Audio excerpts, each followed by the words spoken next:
Hello, everyone. This is Tony Jose. Today, I'll be speaking to David Fevaleaki, who's a co-founder of Backpicker.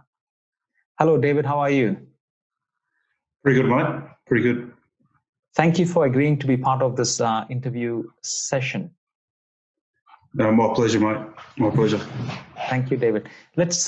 Is it okay if I get into the first question? Yeah, go for it. Go for it.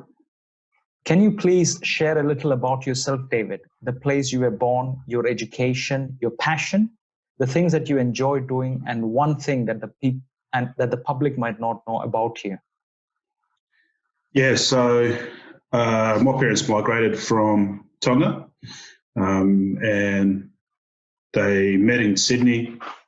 They both got married and had 4 kids. So life was too expensive, and they moved to a small town called Romba, on the border of Victoria and New South Wales. They spent 26 years picking grapes, and the past 7 years working on an almond farm. And I also grew up on the farm.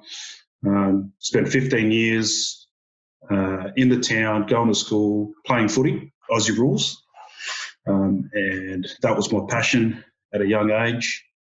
Where I was able to move away to play football in a town called Bendigo, where I made new friends, spent 6 years playing semi-professional football, and also completed an apprenticeship in solid plastering, which is rendering.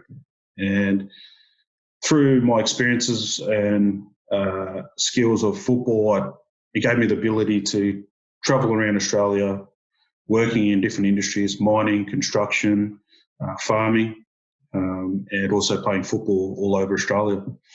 So my passion at that stage was Aussie rules. And then I think entrepreneurship was in the mix as well. I've been a business owner in 3 other businesses that are in the construction industry, and now entrepreneurship. But I guess something that not many people know about me is what I'm doing at the moment, and what I've done over the past 12 months. I think I'm starting to share my story now, and I think people are a little bit shocked to understand, to hear what I've been up to the last 12 months. Thank you, David. Thank you, David. Thanks for sharing that part of your story. And David, moving on to the next one. Can you please share about your work experience prior to starting your venture?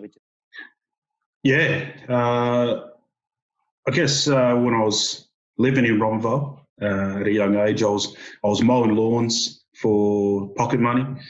I was working on the block, pulling out on holidays, on weekends, just earning extra money to spend at football, running the boundary, getting paid a pie of sauce and a can of Coke. And then when I moved away, I worked at Hungry Jack's, flipping burgers, while I was completing my year 11 and 12 in Bendigo. Also started my apprenticeship once year 12 was finished. Was rendering for about 4 years.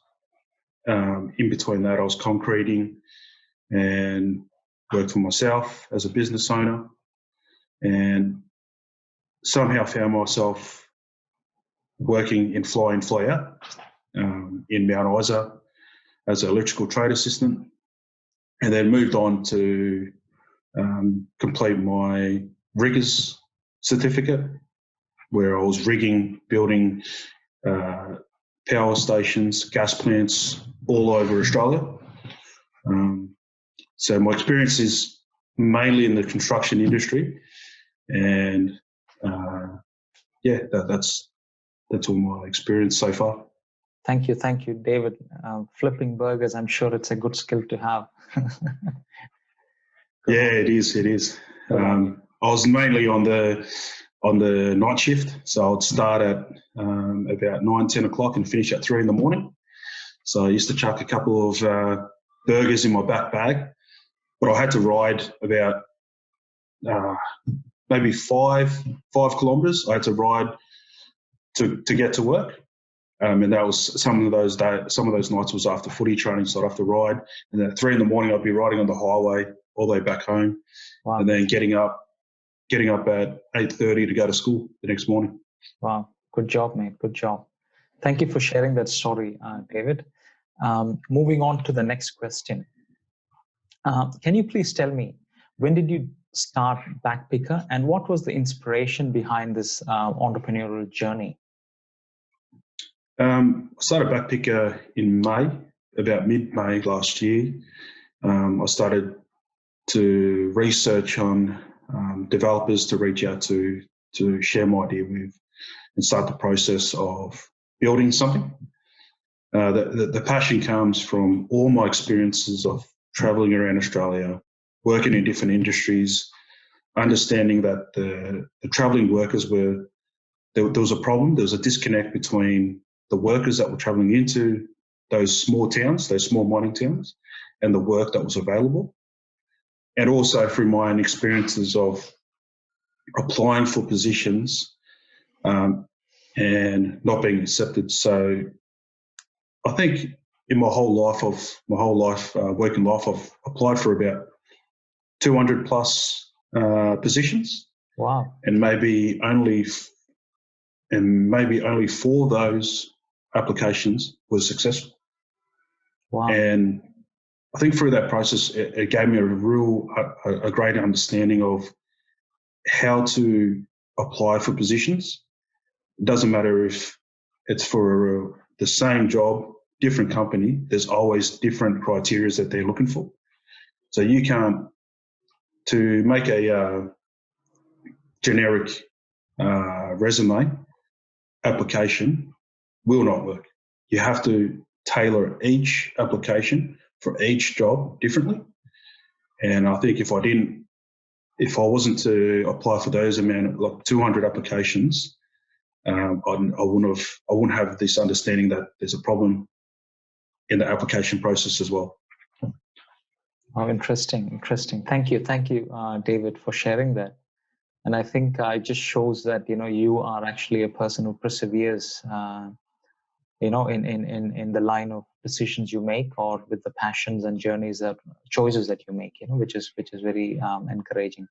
Thank you. And David, moving on to the next question, could you please share about your unique product offerings, which is actually a standout for your customers? It's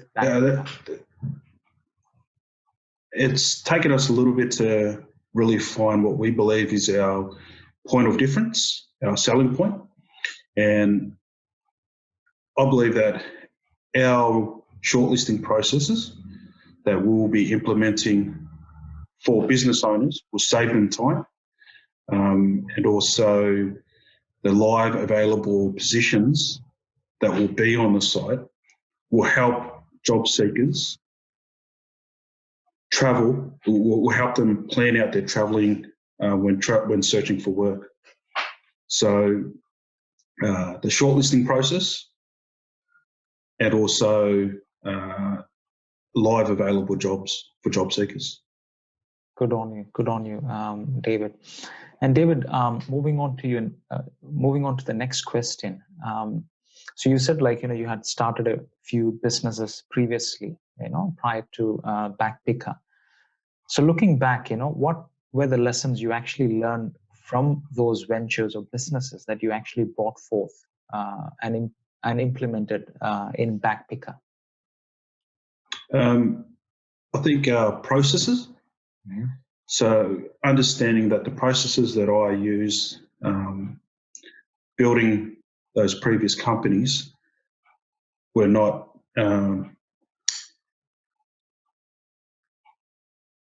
the best practices. Okay. So, and I think building a community to help you where you're not sure, that they can bring in their skills. I guess when I first started my first business, I was only 21. I didn't understand what it takes to set up a company. I think ABN, ACN I just winged that and searched it and learnt on the go. Whereas now you seek the professionals in those areas. You collect all your data, you collect all your information, your learnings, then you try to build a business. Whereas the previous companies, I just went in headfirst and didn't have a plan of attack. So that I think is a very important lesson, isn't it? A plan of attack. Yeah. You put it out there very, very clearly. Good on you. Thank you, David. Thank you. Yeah. And David, moving on to our next question. So if you look at your venture, Backpicker, can you share what are the highs for you, during that process of setting up that business, or presently as a venture? What was the high point for you? I've had a couple of high points for myself as a non-tech founder, which I guess having the ability or having the opportunity to pitch to the Geelong angel investors at Runway headquarters in Geelong. Okay. Speaking in public for the first time in front of a big audience and getting through that okay. That really gave me the confidence to say, yeah, I've got this.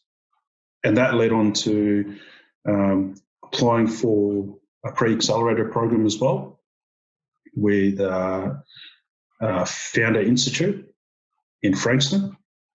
And getting through that process, that 3-month pre-accelerator process, was also a big win for myself. And getting through, so 22 started and 8 made it through to the end, which really that was a tick, another tick to the box. And also the most recent one was pitching at Creative Cubes for a spot for 12 months free desk space. We were a late entry into that, and we were able to secure a spot. Good on you, David. Thank you for sharing that. And David, moving on to the next question. So we do realize that the global coronavirus pandemic, is creating a lot of barriers for businesses. Has the coronavirus actually affected you or your business in any way? And if yes, what have you done to actually mitigate its effect on your plans and your goals for Backpicker? Yeah, I think it's affected everyone. Like, I don't think anyone planned for this or could have planned for it. So the way it's affected us is that with the border, with the borders closing, it hasn't allowed any new workers to travel around. Mm-hmm. So it's also put I guess it's the business owners are unsure whether to register, use our platform, because everything's uncertain for those business owners on where those workers came from. Are they allowed? Are they able to self-isolate for 14 days? And I think that's why it's affected us. The way that we've, I guess, tried to work around it is continually ask for feedback from our users that have registered. Okay. Ask them, make sure that we are servicing them to the best that we can, the ones that we have got, and then working with them to create a better product. Not focusing on what we can't do or who hasn't registered, but focusing on who's registered and, just make them as happy as we can, as possible. Good on you, David. So basically looking after your existing client base. Yes. Yeah. Good on you. Good work. And moving forward, David, what are your plans for Backpicker? It's a pretty big plan, but we want to set a new industry standard on how workers and job seekers interact. And when I mean a new industry standard is in the way that business owners treat their workers, but also the way that the job seekers treat their employers, meaning reliability. We want to set features in place that it's going to create a better environment for the workplace. Good work, David. Thank you. Thank you for sharing that. Moving on to the next question. If you look back at when you started back Pika, was there something you would have done differently in hindsight? Yeah, there's a few things I would have done differently, and I think I'd start with the idea of I needed investors. That is a mindset that I wouldn't have now, because at the idea stage, you want to be focusing on the problem and your potential customers. So you want to be on the phone, making those calls, face to face, finding what the real problem is, so that you can understand that there's a big enough problem to build a company around. So I spent a lot of time. I spent a lot of time meeting up with investors, just to understand that the investors want to see, a decent amount of progress, as in 12 months plus of revenue and a steady growth in your company. So the time I spent there could have been spent somewhere else.